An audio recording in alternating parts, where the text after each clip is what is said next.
título El amor de Dios. El amor de Dios. Hebreos 9:23, búsquelo, estamos en el Nuevo Testamento, ayúdele al vecino que tiene al lado a encontrarlo. Si le cuesta, vaya hacia el índice, y si ya lo encontró, me dice un fuerte amén. Vamos a leer todos en voz alta, mis hermanos. La palabra la leemos en el nombre del Padre, del Hijo y del Espíritu Santo.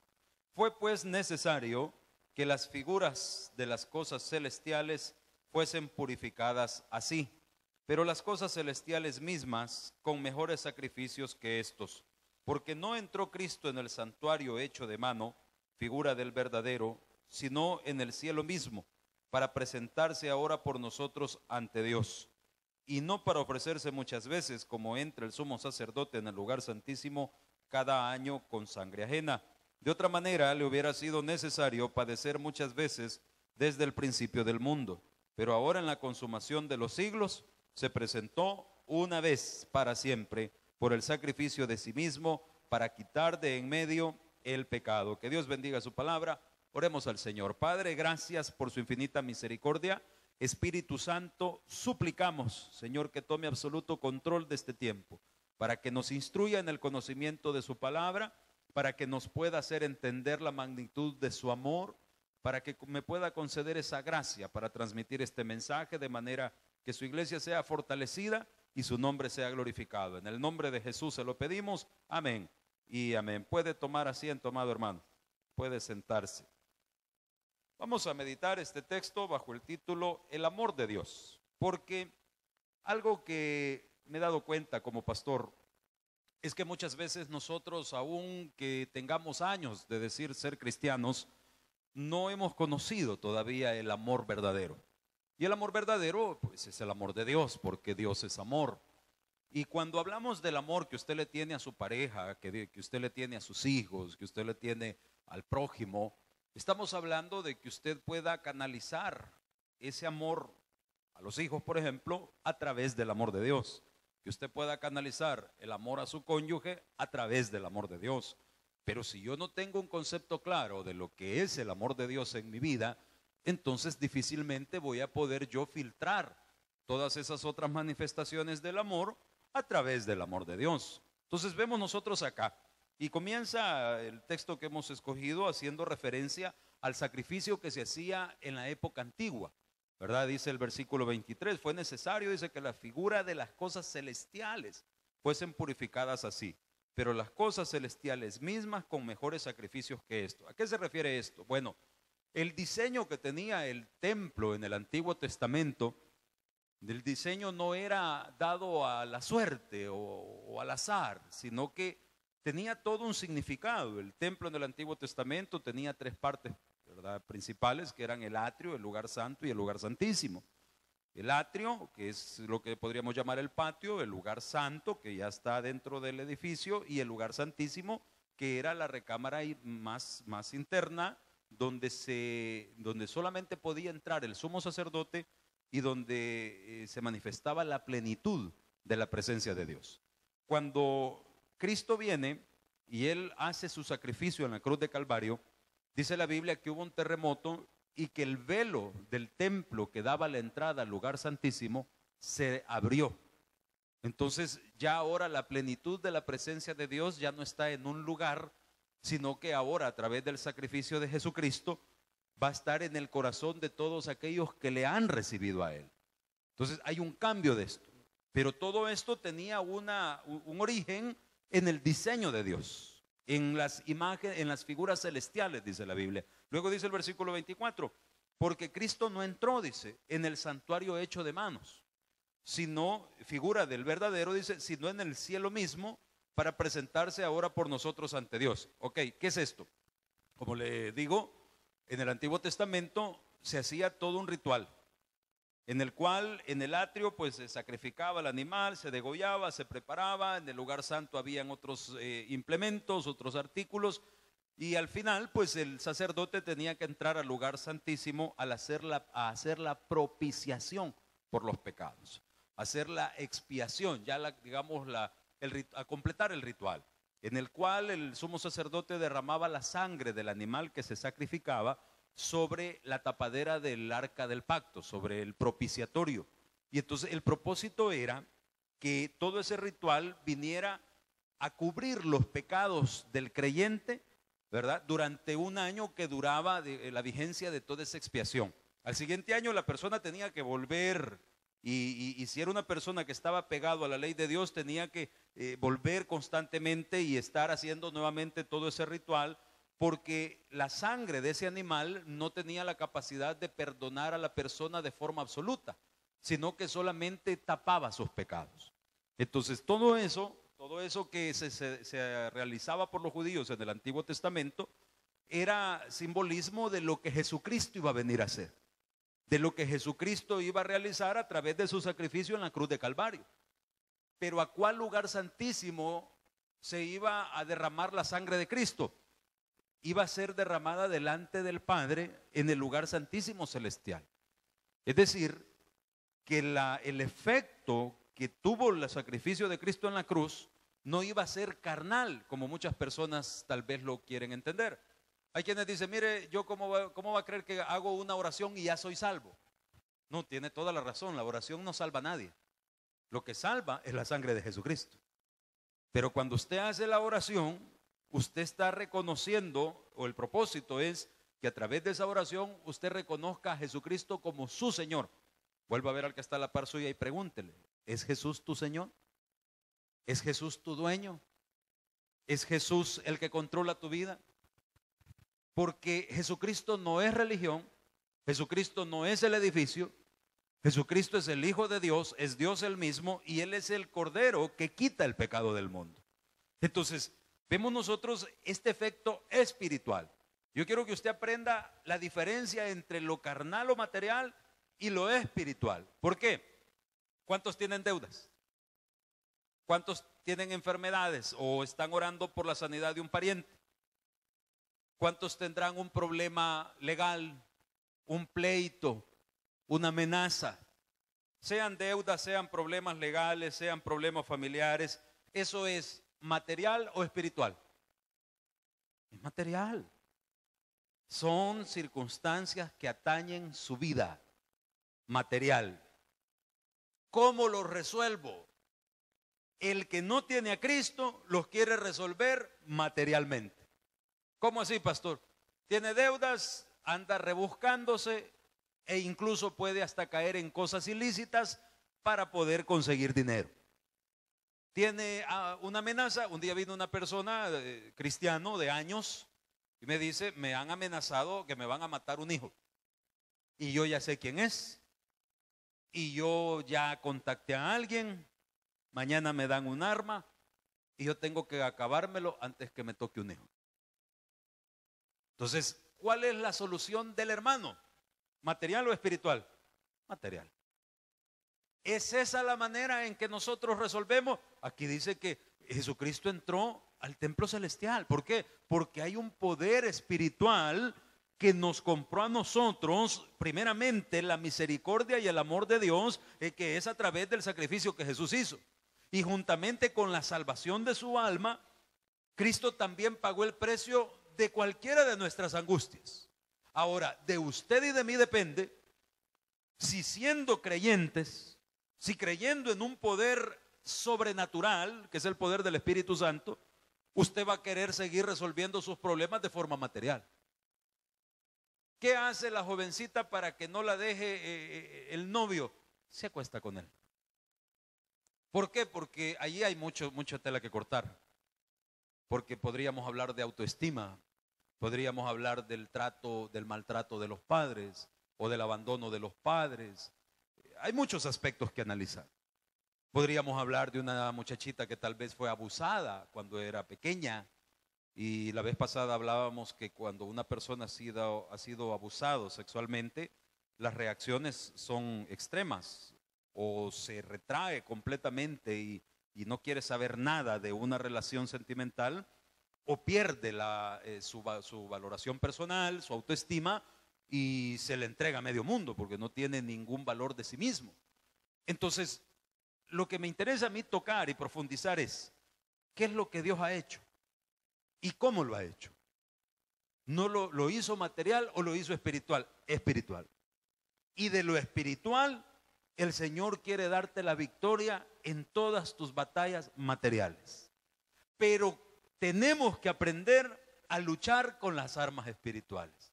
Poderosas son nuestras armas, dice la palabra, para derribar fortalezas, pero no son armas materiales, son armas espirituales que nos son dadas gracias a la presencia del Espíritu Santo en su vida. Entonces, mira lo que dice después, versículo 26. Estamos en el 25, perdón. Y no para ofrecerse, ¿lo tiene?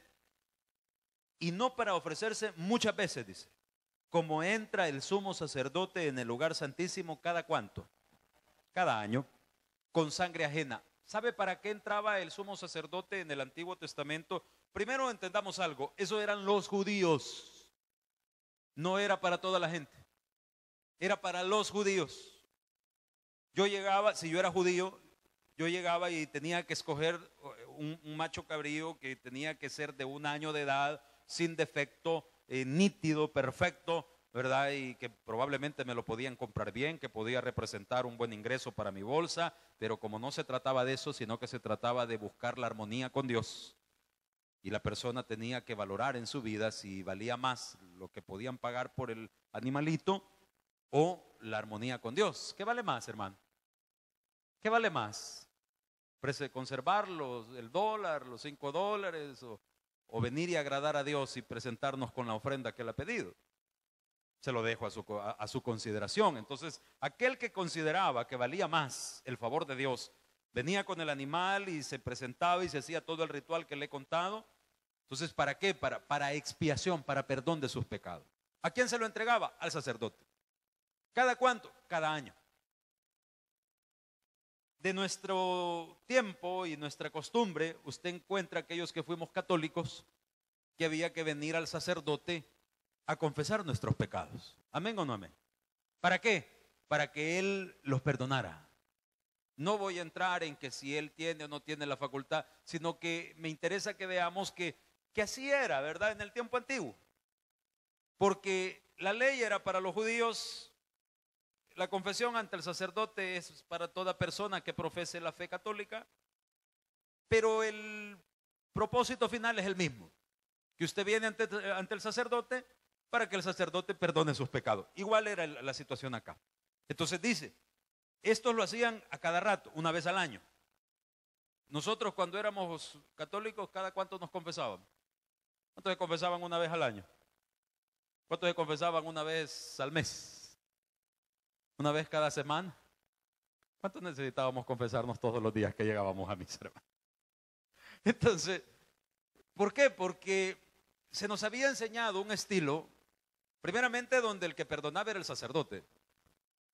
Y segundo, pues había que estar constantemente, porque más nos tardábamos nosotros en confesarnos, que en que ya íbamos para afuera con pecado, pues con una mentalidad, ya íbamos decididos a desquitarnos. Habíamos limpiado la cuenta y ya íbamos otra vez a acumular nuevos pecados. Entonces dice acá, versículo 26, dice que Jesucristo entró, vea por favor, versículo 26, de otra manera dice, le hubiera sido necesario padecer muchas veces desde el principio del mundo. Pero ahora en la consumación de los siglos se presentó, ¿cuántas veces?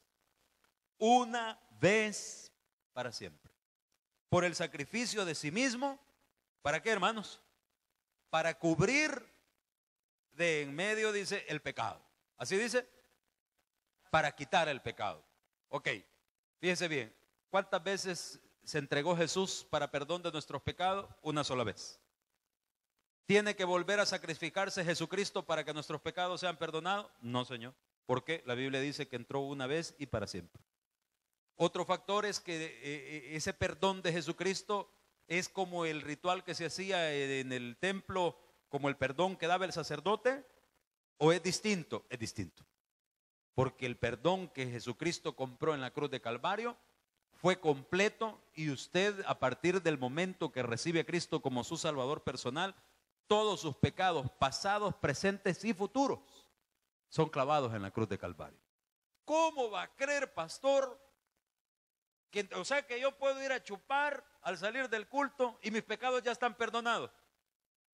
técnicamente sí, pero espiritualmente no. A ver, explíquemelo. Es que si usted recibe a Cristo de corazón, va a haber un cambio en su vida y le va a pesar volver a las cosas que antes hacía. Entonces, sí, pero yo he conocido hermanos que han caído. ¿Que han qué? ¿Que han caído? ¿Que han qué? Han caído. Cayeron ante las debilidades de su cuerpo, de sus impulsos, de su vida, y por eso la Biblia dice que si el justo cae 7 veces, ¿qué tiene que hacer? Se levanta 7 veces. Pero ¿qué sucedía cuando en el mundo, cuántos hermanos estamos conscientes de nuestros errores que cometíamos antes de conocer a Cristo? Cualquiera que sea. ¿Alguien está consciente de las cosas en las que era débil?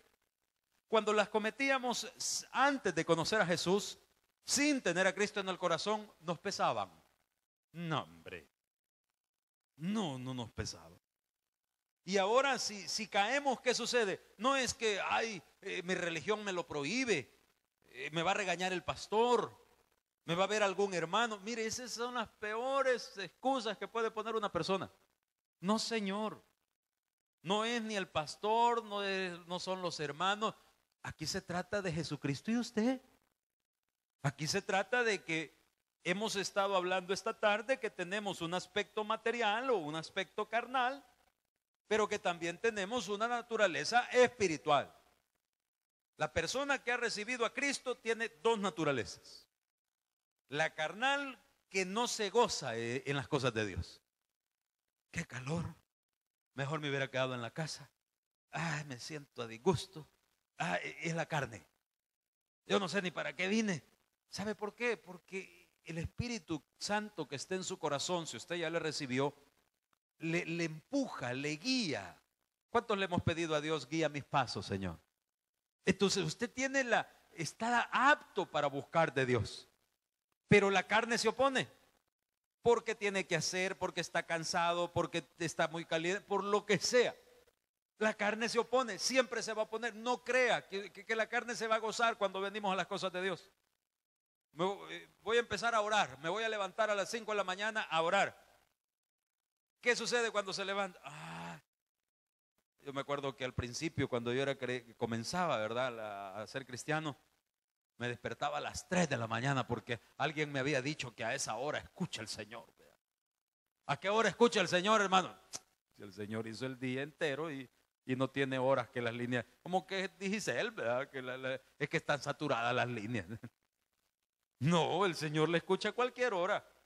Lo que sucede muchas veces es que hay horas en las cuales usted no tiene interrupción. Yo me voy a las 8 de la noche a la sala de mi casa a querer leer la Biblia, al rato tengo a mi hijo en la nuca. Papá, ¿qué estás haciendo? Y sacudiéndome toda la cabeza. Entonces, el problema muchas veces es de interrupciones. Y muchas veces ni siquiera el cónyuge respeta su tiempo espiritual. O el padre. ¿Y qué estás haciendo? Que la persona está con la Biblia en la mano. Y a veces, lastimosamente, nosotros contestamos de forma áspera. Aquí jugando pelota. No me hables así. ¿Vos crees que voy tonto? ¿Para qué pregunta, pues? Pero, hermano, no se extrañe si cuando de pronto de la búsqueda de Dios y de las cosas espirituales surge un pleito, ¿verdad? Porque por la injerencia que hay. Entonces, primero, no se meta en la formación espiritual de su pareja, de sus hijos, de su familia. Al contrario, motívela. ¿Cuántos varones de Dios hay esta tarde en la iglesia? Usted es cabeza de hogar. Usted es el que tiene que reunir a la familia y decirle, bueno, señores, vamos a hacer altar familiar. Algún cipote va a estar viendo televisión, la señora probablemente va a estar lavando la ropa o lavando los platos. Entonces va a haber oposición. La oposición es en la carne, pero la lucha nuestra es poder vencer lo carnal a través de ¿qué? De lo espiritual. Porque todas sus angustias, mis amados hermanos, ya fueron limpiadas a través de ese único sacrificio que Jesucristo hizo cuando quitó el pecado de en medio de nosotros. Pero en nosotros hay 2 naturalezas, y eso es lo que yo necesito que usted se acuerde. Porque cuando usted está desanimado, ¿su desánimo es en la carne o es en el espíritu? En la carne. Es en la carne. Cuando usted está triste, cuando usted se siente deprimido, su depresión, su tristeza, ¿es en la carne o es en el espíritu? Es en la carne. Entonces, mis amados hermanos, si usted ha reconocido a Cristo como su Salvador, tiene que entender algo, que necesita alimentarse espiritualmente. ¿Cuántos somos buenos para el diente, hermano? ¿Cuántos? Mire, hoy en la mañana me dice mi esposa, ¿qué vas a desayunar? Un yogur, le dije. Este cuerpito no es así nomás, ¿me entiendes? Mucho sacrificio. Al rato venía una de las hermanitas con un tamal y un pan francés, ¿verdad? Y mi cafecito. Aleluya, dije yo. Bienaventurada, le dije, porque no te lo reveló carne ni sangre, sino mi Padre que está en los cielos, que tenía hambre. Y esto le digo, ¿qué onda? Se lo manda a su esposa, me dijo, tan linda mi mujercita. Pues sí, como me cuida, ya sabe que yo, ya ahí tenía mi yogur. Al ratito iba a estar yo como que era león enjaulado. ¿Cuántos se ponen de mal humor cuando no han comido? ¿Ya qué hora va a estar la comida?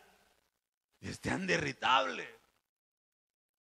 Y hasta a veces la pareja le dice, mira, mejor come. No, es que estoy a dieta. Así va, por estar a dieta vas a estar todo insoportable. Mejor hartate, hombre. ¿Verdad? Porque yo te prefiero gordito, pero contentito. ¿Me entiendes? Es como decía aquel anuncio, bien bonito. Va a estar todo anoréxico y todo malhumorado. No, mejor come. Ahora, tomemos ese ejemplo en cuanto al alimento espiritual. Si usted se da cuenta que muchas veces nos hace falta, nos sentimos débiles, nos sentimos malhumorados por no haber comido, materialmente hablando, pero no nos damos cuenta de la necesidad que tenemos de alimentarnos espiritualmente. Toda persona que viene a mi oficina y me dice, pastor, fíjese que yo estoy teniendo este problema, no tengo armonía en la casa, mire, no puedo dormir bien, mire, problema en el trabajo. Espéreme, hermano, espéreme. ¿Cómo está su vida de oración? ¿Cuánto tiene de no orar? ¿Cuánto tiene de no leer su Biblia? Yo leo el proverbio del día. Hermano, ya después de 5 años de ser creyente, no es tiempo que ya pase del libro Proverbios. Ya es tiempito. Entonces, el problema es que usted no ha comido durante todo este tiempo. Cuando usted deja de leer su Biblia un día, hay un cambio en su forma de ver la vida. Cuando usted deja de orar, sabe que lo primero que se experimenta cuando nosotros dejamos nuestro alimento espiritual es la ansiedad, la desesperación. Usted se empieza a sentir preocupado, ya sea que porque tiene deuda, ya sea que porque tiene un examen, ya sea que porque tiene una cita de trabajo y usted se siente ansioso, preocupado, automáticamente significa vuelva a lo espiritual. Tiene que volver a lo espiritual, tiene que alimentarse. Usted está dejando que la carne tome control. Usted se ha descuidado y ha permitido que sus problemas, que son materiales, los pretenda resolver en su carne, que es material. Y ya fracasó. Ya fracasó. Pero ¿qué sucede cuando usted dice, bueno, tengo deuda, tengo enfermedad, tengo pleito, tengo tal situación? Entonces es tiempo de orar. Es tiempo de ayunar. Dice la Biblia que llegó Jonás, el profeta, que Dios lo había mandado a Nínive. ¿Se acuerda de la historia? Y el Jonás ni quería ir. Y lo manda a Dios al Jonás y llega a Nínive ya después de todo el relajo del gran pez. Y entonces empieza el Jonás, ¿verdad? Así de medio de mala gana, porque él no quería que los de Nínive se salvaran, porque él era profeta de otra zona. Además, había un problemita ahí, es que en aquella época pues los profetas eran muy respetados, o todo lo contrario, rapidito le volaban la cabeza al profeta. Y como la palabra dice que si de 10 profecías una no se cumplió, entonces ese profeta era falso, nunca habló Dios. Entonces Jonás conocía muy bien a Dios, y Jonás sabía que si el pueblo se arrepentía y cambiaba, a pesar de que Dios había dicho que los iba a destruir a todos, Jonás sabía que Dios los iba a perdonar. ¿Cuántos saben que Dios perdona, hermano? Entonces llegó a Nínive y empezó a predicar así algo de mala gana, así sin preparar los sermones, algo sopepito el Jonás. Arrepiéntanse, vaya a haber fuego del cielo, arrepiéntanse. Todos los que quieran recibir a Cristo pasen al frente. Ninguno quiere, mejor Dios ni quería venir. Entonces el Jonás todo de mala gana, pero por allá hubo alguien que escuchó. Alguien que estaba en el espíritu. Todos estaban en sus afanes, Todos estaban en su... para que Dios dijera que los iba a destruir a todos, hermanos, es porque había relajito. Es porque probablemente se había desordenado el sexo, se había desenfrenado el sexo, se había desenfrenado la droga, se había desenfrenado. ¿Ya escuchó las noticias que hay escuelas en nuestro país que les están vendiendo droga a niños de primer grado? De primer grado. No una, sino en varios lugares. Es una situación que la ciudad entera estaba corrompida. Pero hubo alguien que escuchó espiritualmente, que entendió que el problema no se iba a resolver en afán o con pisto o con conectes o con el partido político. No, no, no. Hubo alguien que entendió que era espiritualmente y le dijo al rey: mira, rey, dice el profeta aquel que Dios nos va a matar a todos.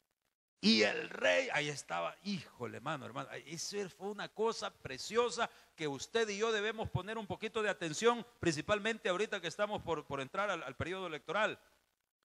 El rey estaba atento a la voz de Dios. Yo le decía hoy a mi familia: miren, señores, ya fuera de broma, ¿y por quién vamos a votar? Entonces, a mi mesa hay de todo, ¿verdad? Unos que van con Tonisaca, otros con el otro señor de Arena, otros que son partidarios del frente. Entonces, ¿por quién vamos a votar? Entonces, dice la Biblia, porque me decía mi hermano, me decía: mira, y vas a ir a votar. No, es que espérame. Si usted es un ente pensante, tiene que ir a votar. Yo jamás le voy a decir por quién. Pero la Biblia dice que cada país o cada lugar, cada nación tiene el gobierno que se merece. Y el presidente de Nínive tuvo algo bueno, que escuchó la voz de Dios. No dice que el hombre fuera un gran creyente, no, desde luego era político, era mentiroso, ¿verdad? Pero oyó cuando venía el anuncio de destrucción. Sabía que los problemas había que resolverlos espiritualmente. Y les dijo: miren, señores, nos van a matar a todos. Esta cosa es de muerte. Esto es como aquel que le han diagnosticado cáncer, aquel que le han diagnosticado una enfermedad de muerte. Esto no es juego. Señores, se decreta, ¿verdad?, por el edicto 34 en la reunión plenaria de la Asamblea Legislativa, yo no sé si fue madrugón, pero se decretó ayuno nacional. ¿Dónde había visto la gente eso? Hasta las bestias del campo no me les den de comer. Todas las vacas allá tuvieron que sacar de los otros estómagos, ¿verdad? Y cuando ya se les acabó, nada. Tenemos un gobierno que no será perfecto, pero dice el presidente que aquí no, antes de que nos maten a todos, hay que pedir misericordia. Y empieza toda la gente a ayunar, las vacas, los chuchos, todos, hermano. Y yo solo me acuerdo una vez en la iglesia central que estaba en un culto de milagros y pasó una hermanita, una ancianita, que le habían dicho que tenía una arritmia cardíaca y que se iba a morir. Y entonces la señora le dijo: pues no, doctor, antes que yo me muera va a morir usted. Le dijo: porque yo tengo un Dios poderoso y un Dios que me va a sanar. Tabernícola la viejita, ¿me entiendes? De esas que resuelven lo que sea confiando en lo que Cristo hizo. Si Él ya entró al lugar santísimo a morir por usted, Él ya le mostró su amor. Entonces viene la viejita y se va para la casa y cuenta a la hermanita en el testimonio: yo vivo sola, dijo, y solo tenía un chucho que llamaba Juguete. Y cuando el chucho ya está acostumbrado, que cuando yo regreso a la casa le doy de comer. Y le dije: mire, Juguete, hoy me va a acompañar, le dijo, porque vamos a ayunar, le dijo. El chucho solo agachó las orejas. Y dice la señora que empezó a clamar y empezó a orar y empezó a ayunar, ella y Juguete. Me imagino que es el chucho tirado en el suelo con la lengua de fuera. Nada, aguante, Juguete. Aguante, porque si yo me muero, usted se friega también, le dijo. Así que todos los involucrados en esta necesidad vamos a resolver esto espiritualmente. ¿Qué hace usted cuando hay un problema en su vida? Hola mamá, ¿cómo está? ¿Bien? ¿Cómo está? ¿Bien? ¿No necesita nada? No. Va, cualquier cosa ahí me habla, vaya. Y le contaste que estabas enfermo. ¿Para qué? No es necesario, sí. De todos modos, él no puede resolver mi problema. Sí, tal vez no podrá resolverlo, pero podemos entrar en ayuno y oración, hermano. ¿Sabe que la hermanita cuando estaba contando ese testimonio dice, 3 meses han pasado, me volví a chequear y ahora el médico se quedó sorprendido porque aquella enfermedad que era de muerte ha desaparecido? Dios contestó mi oración. Gloria, gloria al Señor, dele fuerte el aplauso. ¿Cuántos creen que Dios contesta las oraciones? ¿Cómo estás peleando tu batalla? ¿Material o espiritualmente? Ay, es que levantarse ahora. Ay, es que ayunar. Mire, pastor, yo siento que me da vaido. Yo siento que me da desmayo. Soponcio. Mire, hermano, en la tumba ya no va a sentir nada de eso. Así que, ¿qué escoge? ¿Doblegar un poquito la carne ahorita o pagar las consecuencias de su descuido?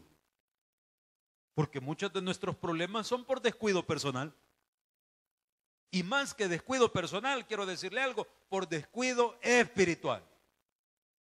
Desde el momento que usted se siente preocupado por alguna situación, es tiempo de reforzar sus oraciones. Es tiempo de poner alabanzas. Es tiempo de cantarle al Señor, declarando las cosas que no son como que ya fuera. De poner manos en su parte enferma, de hacer, de empujar la fe, de comprometer a Dios, de entender lo que dice esta palabra. Dice el versículo 27, y de la manera que está establecido, dice, para los hombres que mueran una sola vez y después de esto el juicio. ¿Por qué? Porque así lo estableció Dios. ¿Mueren los cristianos? Sí, Señor. ¿En circunstancias dramáticas? Así es. En accidentes, en enfermedades, en derrumbes. ¿Por qué? Cada quien tiene su fecha. Hay que entender eso. Todos tenemos un tiempo. Y aquellos que creemos en Cristo sabemos perfectamente que Él es el que da y Él es el que quita la vida. Pero muchos de nosotros aceleramos ese proceso. O muchas personas aceleran ese proceso. ¿Por qué? Por no aprender a luchar con sus armas espirituales. Porque teniendo un Dios que es tan grande y poderoso, se les olvida que cositas tan sencillas como orar en familia todos los días, poner sus manos en su parte enferma y declarar sanidad, hacer un ayuno, poner alabanzas y cantárselas al Señor, eso mueve la mano de Dios. Quiero decirle que muchos de nosotros decimos bien fácil, no tengo tiempo. Sí, yo lo entiendo. No se aflija. En la tumba va a tener todo el tiempo que quiera. Pero la invitación de Dios es que usted disfrute la promesa que Él dijo: señores, yo he venido para que tengan vida y para que la tengan en abundancia. Démele un fuerte aplauso al Señor, por favor. Gracias, Señor Jesús, por tu amor y misericordia. Te pedimos hoy que toques los corazones para que aquel que